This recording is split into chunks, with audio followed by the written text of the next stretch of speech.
Hola, buenas noches a todas y a todos. Tengo mucho gusto en iniciar y presentar aquí la Cátedra 125 Quiroga Santa Cruz para abordar en la noche de hoy junto a Roger Carvajal desde Bolivia un tema clave y acuciante que es la situación amazónica frente a los diversos problemas que todos ustedes conocen: deforestación, incendios, contaminación por mercurio, violencia. ¿Cuál es el balance actual y qué perspectivas tenemos? Como ustedes saben, la Amazonía enfrenta diversidad de problemáticas.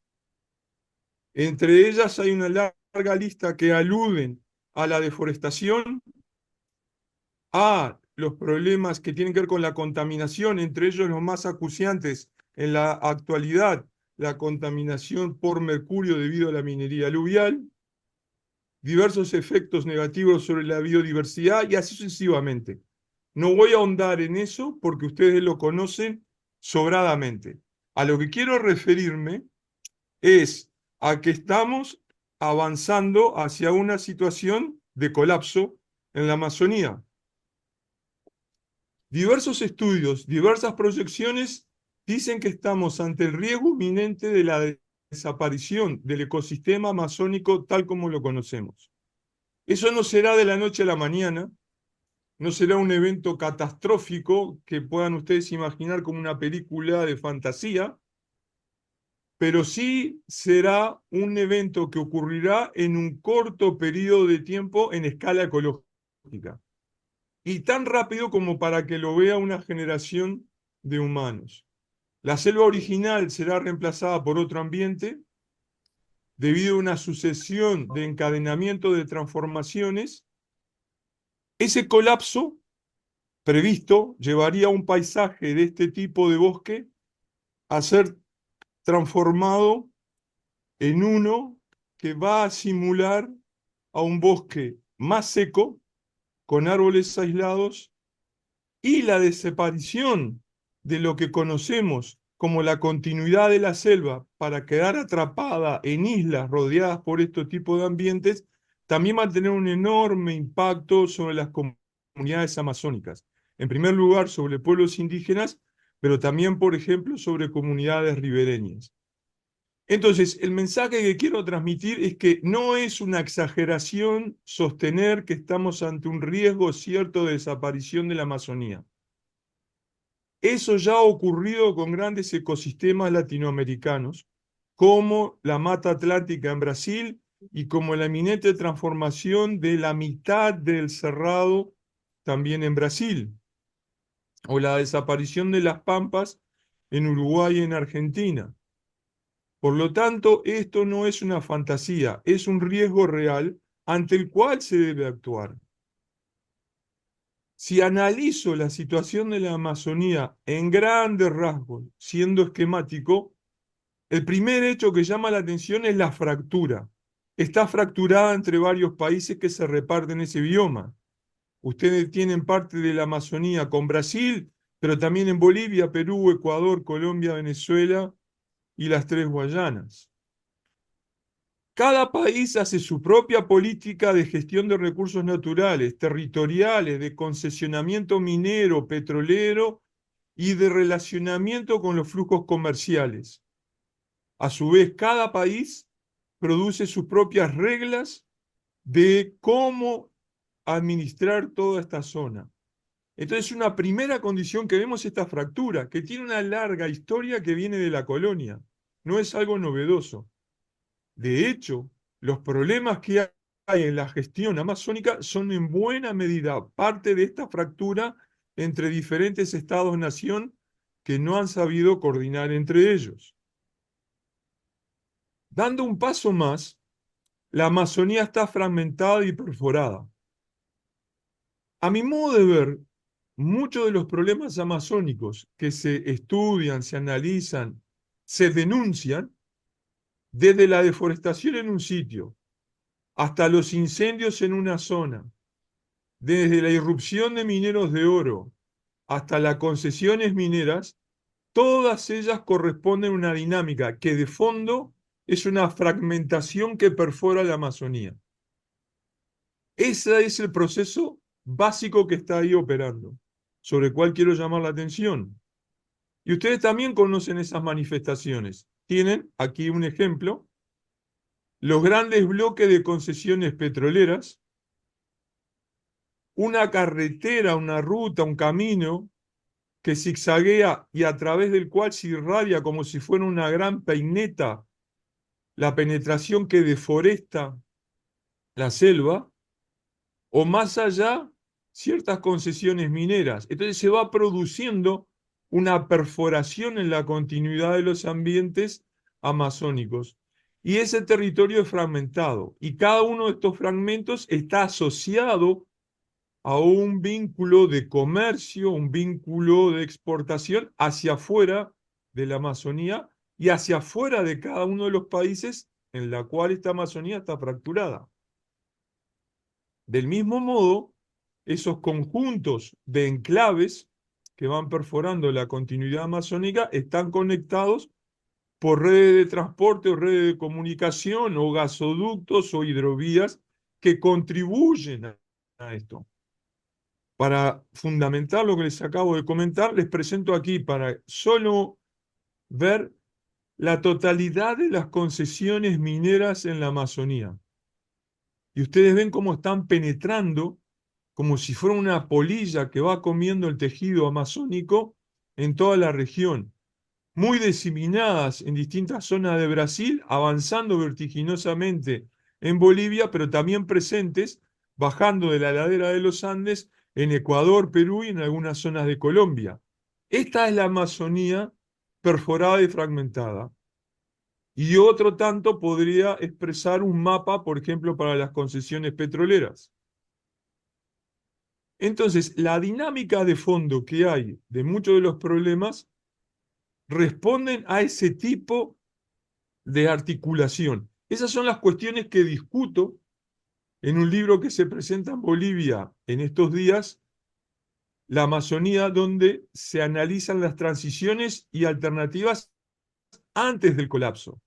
¿Qué hacer antes del colapso? Porque si esta tesis del colapso es cierta, hay que actuar cuanto antes. La fractura entre diferentes países y la fragmentación en esencia se deben a estrategias de desarrollo que están basadas en la apropiación de recursos naturales.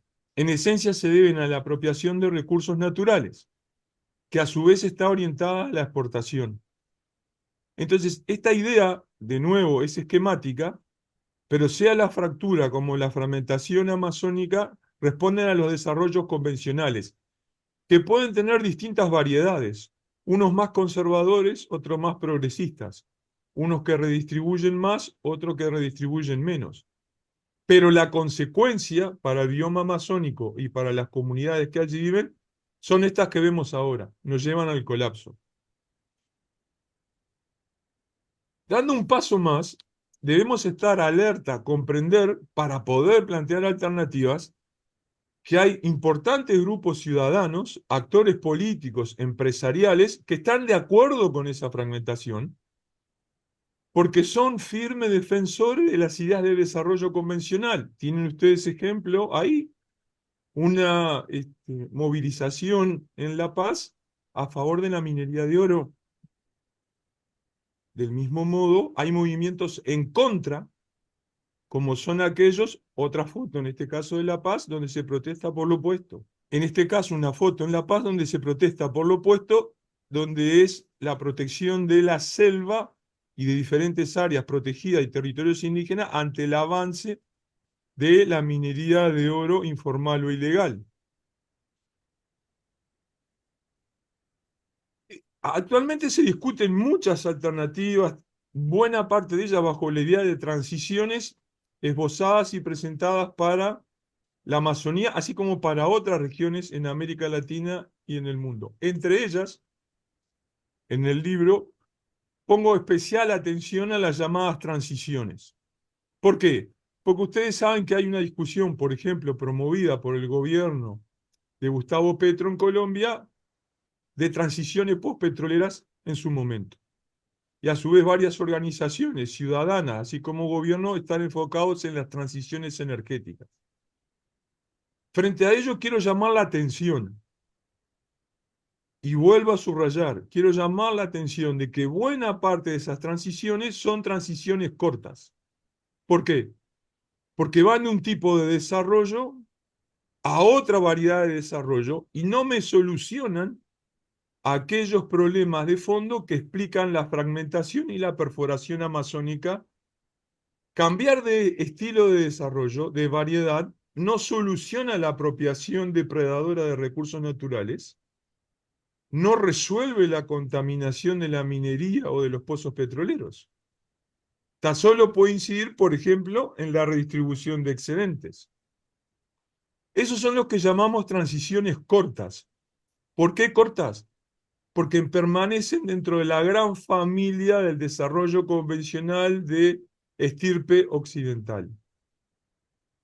Y la Amazonía no está preparada para eso. Del mismo modo, las ideas convencionales de desarrollo que vienen del norte a partir de ciertos preceptos finales del siglo XIX no están ajustadas a los contextos del bosque tropical y sus comunidades. Intentar un desarrollo como lo tuvieron Alemania, Inglaterra o Estados Unidos para la Amazonía significa su destrucción. Ante ello, un caso muy claro de discusión es en Bolivia. Las transiciones podrían seguir un camino post-extractivo, suspender actividades de exploración y explotación petrolera o minera porque tienen impactos irreversibles. Podría ser un camino de reformas, como por ejemplo ha planteado diferentes gobiernos y en su momento ocurrió eso en Bolivia, con mayor presencia de un extractivismo estatal para reemplazar a uno privado empresarial, o la permanencia en las viejas estrategias. Ahora vean ustedes que tanto el de reforma como el de permanencia me mantienen dentro de los procesos que producen la fragmentación y la perforación, y por lo tanto me llevan al colapso. Propongo para ustedes, que es lo que se explora en el libro, pensar las transiciones largas. No es mi papel decirle a los amazónicos cuáles deben ser los contenidos de las transiciones largas. Lo que sí se plantea es la evidencia de que el horizonte de cambio y la racionalidad para pensar esas transformaciones tiene que ser otra. Por lo tanto, la discusión también debe ser diferente para pasar así de transiciones entre variedades de desarrollo a pensar alternativas más allá del desarrollo en cualquiera de sus manifestaciones. ¿Por qué? Porque ninguna de las variedades de desarrollo es capaz de solucionar los problemas e impactos que ella misma genera. Es imposible. Su presupuesto, por ejemplo, de crecimiento económico, siempre la va a llevar a sobreexplotar la naturaleza. Entonces no es capaz de solucionar, no tiene instrumentos para poder resolver lo que está en la base de su funcionamiento. Y ese es el gran mensaje que quiero compartir con ustedes para esta obra y esta cátedra Quiroga Santa Cruz. Bien, buenas tardes. Otra vez en esta cátedra, Geo Quiroga Santa Cruz, que tiene a tanto prestigio y trascendencia. Y ahora tratando este tema que realmente es alarmante por la situación actual, como lo mencionó Eduardo. Eh, desde hace ya un buen tiempo, se discute la necesidad de tener alternativas al desarrollo. El desarrollismo hizo una cantidad de cosas y quisiéramos ver pues un nuevo modelo.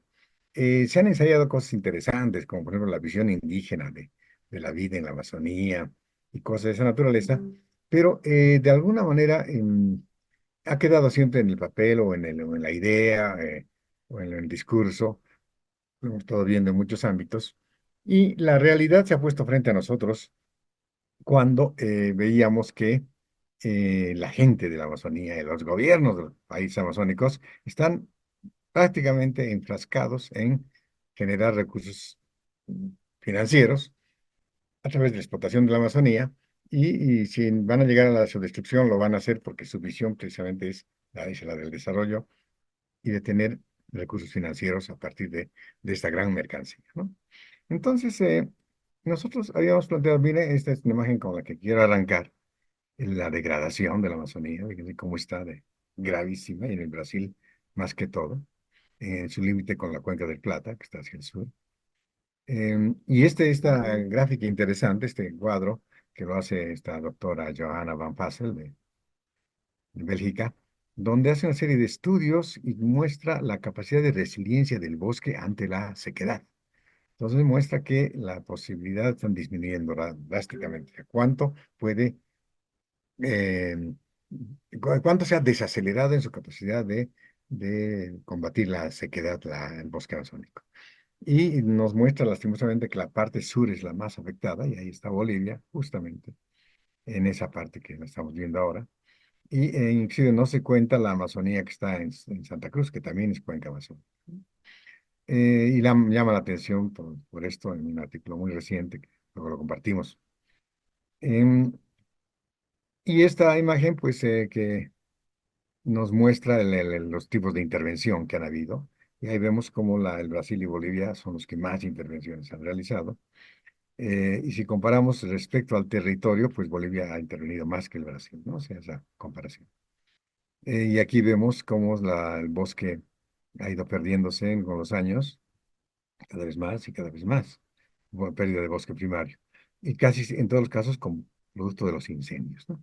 Y el drama sobreviene cuando ocurre esto, de que están haciendo un paro hoy día en la ruta Santa Cruz-Trinidad, los interculturales, son miembros que casi todos llegan del altiplano y se van a la Amazonía a tratar de abrir tierras y disque cultivar, que no lo sabemos, pero bloquean para que se dé la aprobación de la ley corta de biotecnología, es decir, el uso de transgénicos y de pesticidas tóxicos.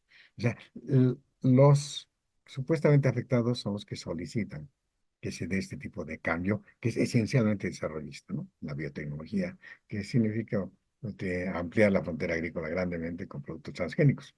La pregunta nos viene, ¿qué hacer cuando los gobernantes y habitantes están enfrascados en el desarrollismo a través de la destrucción de la naturaleza? Y ese es el drama mayor. O sea, podríamos decir, bueno, tendría que ser la salida, pero los que se van a oponer en principio son los que supuestamente deberían defender, ¿no? Esa es una contradicción enorme que parece una trampa histórica. Entonces vienen las preguntas que quisiéramos hacernos siempre, ¿no? ¿Es posible la preservación de la Amazonía solo evitando el extractivismo? Porque hay discursos que dicen así, ¿no? Si evitamos el extractivismo, podría la Amazonía preservarse. Al rato vamos a identificar las actividades extractivas, pero ya las mencionó Eduardo, que son fundamentalmente la minería y los hidrocarburos y el agroextractivismo, que es también extensivo, y el monocultivo es altamente deforestador. Y luego la otra pregunta es, ¿hasta dónde se puede reducir la actividad productiva que actualmente se efectúa en la Amazonía? Porque hay actividad productiva. Como vemos, lo que más abajo es, de estos 48 millones de habitantes de la Amazonía, 800 pueblos indígenas, actualmente desarrollan 53% de actividades agropecuarias, 31% de comercio y 16% de manufactura. O sea, hay actividad económica importante, pero ¿cómo tendríamos que hacer para que esta actividad productiva, que puede tener una producción importante, pero con una redistribución muy diversa de acuerdo a las políticas, pero de todos modos hay actividad económica? Y la pregunta es, bueno, para sobrevivir la Amazonía como un bioma generador de oxígeno, de humedad, regulador de la temperatura, etcétera, teníamos que evitar que esta gente que vive ahí siga produciendo, siga desarrollando sus actividades que son eminentemente, para que ocurran, pues tienen que cortar, tienen que deforestar, ¿verdad? Si vemos los intereses que hay en la Amazonía para cómo conducir esto, hacia dónde, vemos pues que los intereses ambientales son mínimos, ¿verdad? Unas cuantas ONGs simplemente, alguna universidad, los intereses sociales igualmente, algunas ONGs que se interesan por el tema de las migraciones o los pueblos indígenas, los temas que hay con la minería respecto a la prostitución, a la trata, etcétera, un poquito, pero los intereses económicos sí son muy grandes y son del sector privado y del sector estatal, y a veces entre los dos conjugando y apoyándose entre ellos, como es el caso de Bolivia, ¿no? Que el Estado está permitiendo, por ejemplo, el uso de la de la agricultura extensiva o los mineros son parte del gobierno, ¿no? Pues son su base política. Donde está la fecha más grande son los intereses políticos, ¿no? O sea, recordemos que, por lo menos en el caso de Bolivia, y algo ocurre en los otros países también, es interés la reproducción del poder. Y para eso requieren base social. Y la base social son precisamente los que están afectando en este momento tanto el occidente como el oriente, en este caso la Amazonía y el norte. Entonces, ahí está su base, por lo tanto, no la van a afectar jamás. Entonces, fíjense esta diferencia de intereses en términos de magnitud. Y esto que todo el mundo lo conoce, no hay que olvidar porque puede darnos idea de cómo romper el círculo vicioso. Aquí hay un círculo vicioso entre eh, el incremento de la frontera agrícola y la minería que conducen a los incendios y a la deforestación. Y esa deforestación, por muchos mecanismos que conocemos de orden climático y bioquímico, conducen a la sequía, ¿verdad? La sequía y a la desertificación. O sea, no hay agua porque el bosque es el que traslada el agua del Atlántico a los Andes. Y si no hay en los Andes, tampoco hay, por un lado no hay lluvias y por otro lado los ríos se secan. Entonces, esto viene desde hace mucho tiempo. Pero esto a su vez predispone a los incendios y a la deforestación, porque cuando hay sequía, los árboles pues, son más proclives al incendio y ese círculo es de nunca acabar. Tendríamos que cortarlo. ¿Cómo hacerle en este ambiente de, de, de gran predisposición a ser productivos, a hacer desarrollo en la región? Porque es cierto, ¿verdad? Hemos estado hace poco en las orillas de la cuenca del Madre de Dios y del río Beni, con CEDIF precisamente viendo el tema de los daños a la salud de la población por el mercurio, y las poblaciones indígenas que, bueno, estaban dedicadas a la caza y pesca, y como eso ya no hay, pues se están dedicando ahora a cortar árboles y a colectar y a hacer algunas cosas vinculadas a la producción y a empezar que su comida ya no es del bosque, ya es comida de la ciudad. Bueno, esa aculturación se está dando rápidamente y quizá no sea un elemento que haya que considerar fuertemente como un argumento para evitar todo esto. Si nosotros vemos la economía de la Amazonía, así a grandes rasgos, pues no nos olvidemos que interviene en los tres sectores, en primario, secundario y terciario. Y si la fuente es de minerales, estoy subrayando en rojo la que es más extractivista, depredadora y que una afectación del tejido social, en este caso el oro, ¿no? Que no tiene predicción secundaria, transformación secundaria, simplemente es oro, y con unas consecuencias que ustedes ya conocen en términos de que no aporta al fisco, tiene serios problemas con la población local, etcétera, etcétera, y contamina y daña la salud, daña el medio ambiente. En el tema animal, pues lo más importante, el ganado vacuno que se está expandiendo a partir de los acuerdos con China. China no quiere degradar sus bosques haciendo pastos, pero los otros países que reciben la plata sí. Y ahí está el ganado vacuno con sectores secundarios que están algunos en camino, ¿no? Por ejemplo, de carnes, de cueros, prendas, lácteos, sueros, vísceras, que eso, meter en el sector secundario con posibilidades de generar productos transables para intercambiar, es algo que está todavía en camino. De momento es simplemente ganado vacuno con extensivo, donde se utiliza 5 hectáreas por cada vaca. Colombia utiliza 5 vacas por cada hectárea. Y en el ganado estabulado, pues se utilizan 100 hectáreas, perdón, 100 vacas por hectárea, pero de una manera más tecnificada. Pero a los ganaderos es mucho más fácil poner un fósforo, incendiar muchísimas miles de hectáreas y soltar sus vacas por ahí. Luego las recogen, excepto las que les haya picado la víbora, pero ese es un negocio redondo sin gran inversión. Algo que está por ahí corriendo interesantemente es la piscicultura, sobre todo en estas estructuras hidráulicas de mojos que vienen desde hace em, cientos de años, que tienen una capacidad de preservar el agua por tiempos largos y que se está viendo con algunos investigadores que es una posibilidad que no es ni depredadora y al contrario contribuye a manejar la biodiversidad bien. El caimán negro es otra alternativa, los criaderos se han estado planteando con la preservación de la biodiversidad, pero de todos modos, aquí destaca el hecho de que el ganado vacuno es el que sería prácticamente depredador. Los vegetales, pues, en los frutos silvestres, perdón, ahí está aquí abajo, las oleaginosas, ¿no?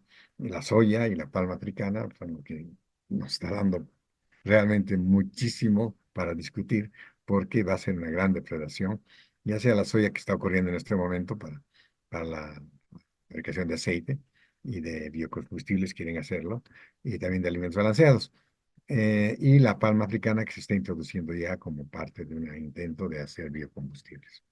Los granos, arroz y maíz siempre han estado ahí, bueno, han estado ahí desde los años 40, eh, y junto con la caña, que han fortalecido el plan Bohan, que ha habido en Bolivia una marcha hacia el oriente, creyendo que son tierras de promisión, que se puede sembrar todo, creyendo que eran igual que la pampa húmeda argentina, para sembrar este tipo de cosas, y se dieron cuenta de que no, ¿verdad? Es selva y su posibilidad de siembra es muy, muy corta y muy poco tiempo, y luego tienen que avanzar en la frontera agrícola.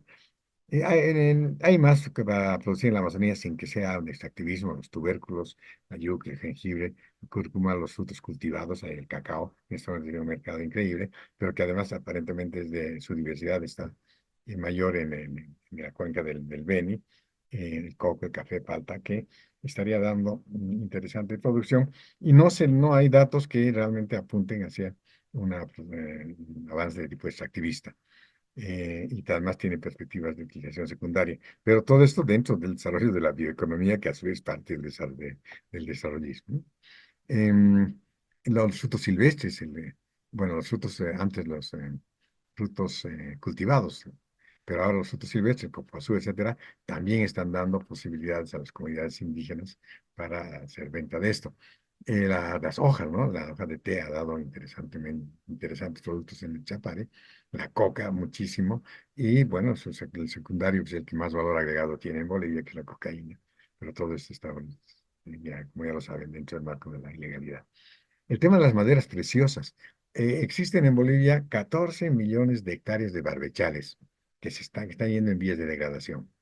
Un plan que reforeste con árboles diferentes, entre maderas preciosas, podría recuperar biodiversidad y además hacer este importante negocio que tiene muchas perspectivas a nivel mundial, y que además de que ayudamos a la naturaleza a reparar. Esto es realmente un plan que había que pensarle, porque en términos financieros tiene muchas perspectivas, pero sobre todo en términos de recuperación de la biodiversidad, y sería además encomendado a las etnias que son las que saben manejar el bosque. Son tierras degradadas que habría que recuperar rápidamente. Y otras cosas que hay ahí, ¿no? Hay jatata, hay tacuara, hay plantas medicinales, que es otro mundo gigantesco. Se han investigado muchísimas, pero que siguen ahí cuando tenemos ahí anticancerígenos, antiinflamatorios, etcétera. Y las plantas aromáticas, los aceites esenciales, es algo muy grande, pero que habría que pensar. Todo esto hay que decidir. ¿Se puede seguir en esta línea con plantas ornamentales, pigmentarias, resinas? O no, esto nos lleva directo al desarrollismo, o podríamos manejar de una manera muy inteligente, de modo que, sin hacer destrucción de la naturaleza, la población pueda realmente dedicarse a esto, pero en esos términos, ¿no? No desde la gran empresa depredadora que se pega a esas cadenas de valor mundiales, y que luego empiezan los capitales a girar, no. Alguna otra cosa que sea un poco más, digamos, manejada por la gente que está en este afán de romper con este esquema, ¿no? Bueno, el petróleo, los hidrocarburos, ya saben cómo está. Hemos encontrado en La Paz, norte de La Paz, dice que se ha encontrado petróleo con gran posibilidad de depredadora. La industria metalmecánica, la artesanía, están por ahí en montes muy chiquitos. Entonces, fíjense, existe eso. Existe también, pues, cuando se ha hablado de cómo eliminar los incendios, bueno, se está planteando una ley que a cargo de Cecilia Requena, que muestra interesantes perspectivas, pero habría que pensar, además de una ley que multe y sancione, ver las causas, ¿no? Y las causas son precisamente evitar los incendios, eh, pero eso hay que abrogar leyes, incendiar, eliminar una cantidad de cosas que también están en camino. Em, pero lo más importante es evitar que los suelos estén dedicados a la agricultura en región que no tiene vocación agrícola. Y había que empezar a pensar en la posibilidad de transferir estas regiones a otros lados, como el Chaco, donde existe agua por debajo, sabemos esto, y podría darse una posibilidad interesante de que se dé siembra sin que se afecten los amazónicos. Em, También la biomasa que se incendia cada año, como en este momento, que son residuos agrícolas, evitar que esta biomasa vaya al incendio, y tal vez se utilizar para una nueva generación de biocombustibles que tiene bastantes expectativas porque no genera residuos tóxicos, pero además permite que esta biomasa no se queme. Y el otro tema, el Instituto de Biodiversidad, que lo hemos discutido hace tanto tiempo, armado con dinero, inclusive que el gobierno nunca quiso apoyarlo, que puede permitir la valoración del bosque en pie y todo esto de las plantas medicinales, tabaco, que es súper importante, no solamente para la colecta, sino también para la producción en áreas donde hay suelos degradados, ¿no? Entonces, en el tema del ganado ya habíamos dicho lo estabulado.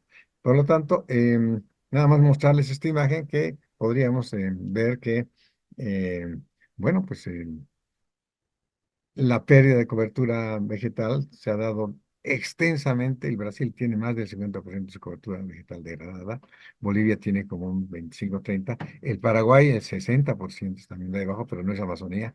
Y los demás países no, que todavía están en algún porcentaje manejable. Pero yo creo que hay que sentarse a pensar en qué medida evitamos esa ruta al desarrollismo, pero sin dejar de que haya producción, productividad, porque la gente está ahí y lo pide y lo demanda, nada más que lo hace a partir de su ausencia de conocimiento de base técnico-científica, obviamente, pero también con una cantidad de ideas propuestas precisamente por el desarrollo que viene de otros países, y ahí estamos, pues en ese afán.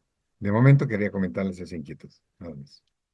Retomando lo que acaba de explicar Roger Carvajal, por cierto que uno de los grandes problemas y desafíos que deben abordar las alternativas es asegurar una buena calidad de vida, ingresos suficientes, resolver los problemas de pobreza de las comunidades amazónicas. Ahora bien, esos casos que yo les mostraba de fragmentaciones y perforaciones es para extraer recursos que no van a las comunidades amazónicas. Por ejemplo, la enorme represa de Tucuruí en la Amazonía es para dar energía para la síntesis de aluminio, de bauxita, tanto una como otra que se extraen de la Amazonía y se exportan. Otro tanto ocurre con el mineral de hierro de Carayás, lo mismo puede decirse con la ganadería extensiva, y por supuesto que el caso extremo de esto es el oro. Entonces se extraen recursos que no son utilizados por los amazónicos. La Amazonía está repleta de recursos para asegurar alimentación, vestimenta y vivienda a sus propios habitantes. Lo que ocurre es que se le absorben, se le extraen, se le apropian recursos naturales con todo su enorme impacto para las redes de comercio global, para el consumo, para la manufactura, por ejemplo, internacional. El caso del oro es el ejemplo más extremo. Es un problema muy grave en Bolivia la expansión de oro, por ejemplo, en la región amazónica. Se extrae oro, que en el caso de Bolivia termina sea en redes legales o ilegales, de exportación, a veces con escalas en Perú, y que finalmente recalan, en la mayor parte de los casos, en señoras de la alta clase de China o países del Medio Oriente que lo utilizan para joyas. ¿Es apropiado destruir la Amazonía para nutrir esa vanidad? Del total de oro que se extrae en el mundo, el 90% es utilizado en usos superfluos, 45% es empleado en joyería, como anillos, aretes, pendientes, y 45% es utilizado en monedas y lingotes. Solo el 10% tiene fines industriales. De ese 10% que puede ser necesario, podría ser fácilmente nutrido con todo el oro que ya está afuera, con todo el oro que ya ha sido minado. Por lo tanto, estamos en una situación paradojal. Se dice la Amazonía es pobre y con eso se justifica más extractivismo y se cae, por ejemplo, en el del oro, que solo sirve para nutrir esa opulencia.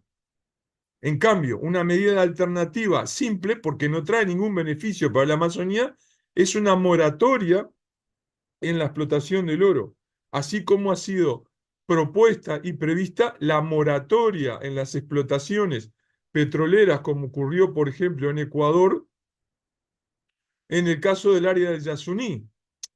Quiero recordar ese ejemplo porque es muy potente y ofrece muchas lecciones, porque ahí se argumentaba, no, el petróleo, perdón, el petróleo que no sacamos del Yasuní permitiría cubrir tanto del presupuesto de salud o tanto del presupuesto de educación.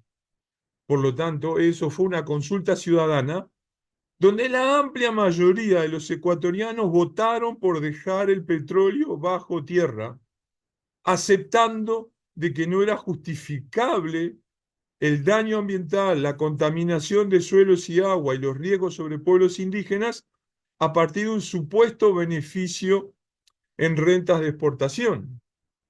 Y vuelvo a Bolivia, porque cuando se examinan los beneficios de esas rentas, se encuentra que el Estado se ha convertido en uno de los grandes subsidiadores de los extractivismos, dando diferentes apoyos directos o indirectos. Por lo tanto, la Amazonía está llena de recursos y es un mito decir que no los tiene como justificación de más extractivismo.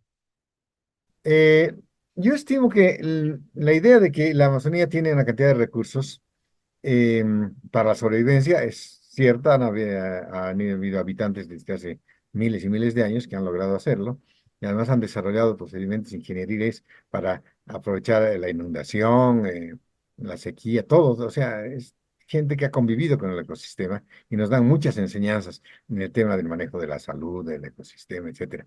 Entonces, todo aquello es parte de una riqueza que en el marco de la productividad puede generar realmente bienestar para la población, pero será importante que eh, cada uno de estas líneas de acción, por ejemplo, las plantas medicinales, por decir algo, o ciertos tubérculos o frutos como el cacao, eh, efectivamente sean parte de una producción, una productividad, pero que no caigan en extractivismo, porque al rato vamos a encontrar que se destruyó la selva y ahora todo es cacao. Entonces, esa visión de que se puede ser productivo, pero sin alterar el ecosistema, es parte ya de un proceso que incluye pues el manejo de conocimiento, el manejo de políticas, y además la voluntad de la población de hacerlo. Y eso requiere prácticamente todo un contexto de manejo que en este momento no existe, porque ni la academia ni el gobierno están interesados, y que debiéramos darle esa posibilidad, ¿no? Por otro lado, hay un área que me parece interesante que tiene que desarrollarse en la Amazonía, que es el turismo, sobre todo el ecoturismo y el turismo científico. Da muchas posibilidades para que las comunidades realmente puedan incorporar recursos y bienestar y mostrar sus conocimientos, particularmente, y su manejo del ecosistema, que es algo que le interesa mucho al planeta, aprender de ellos. Y también no solamente los indígenas locales, sino también la gente que ha llegado de otros ámbitos.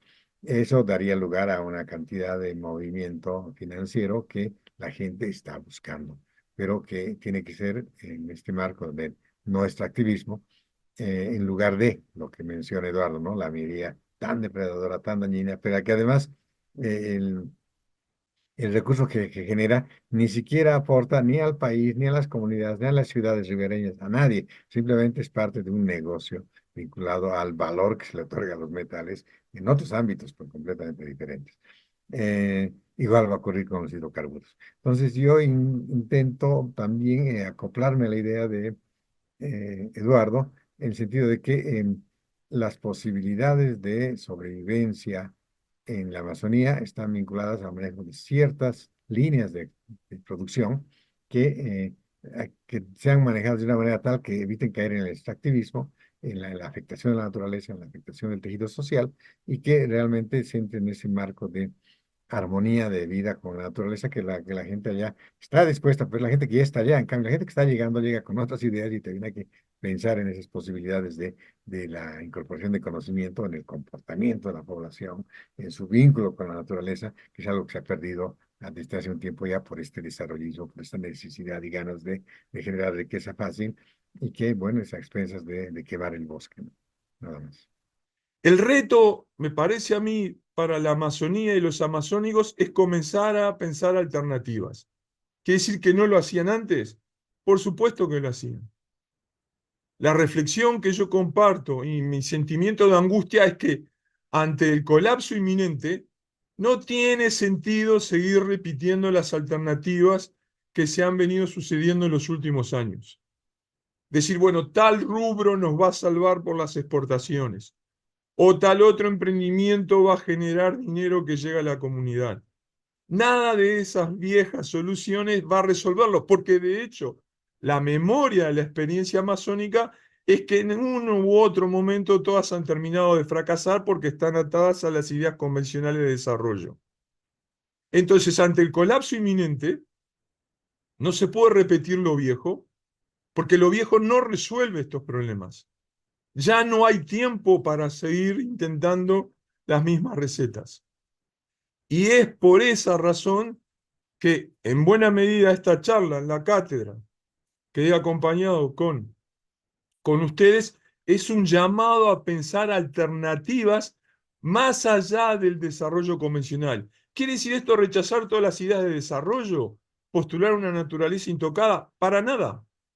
Va a haber muchos elementos de la naturaleza a aprovechar, utilizar, pero bajo otras lógicas y bajo otras sensibilidades. Es pensar más allá del desarrollo.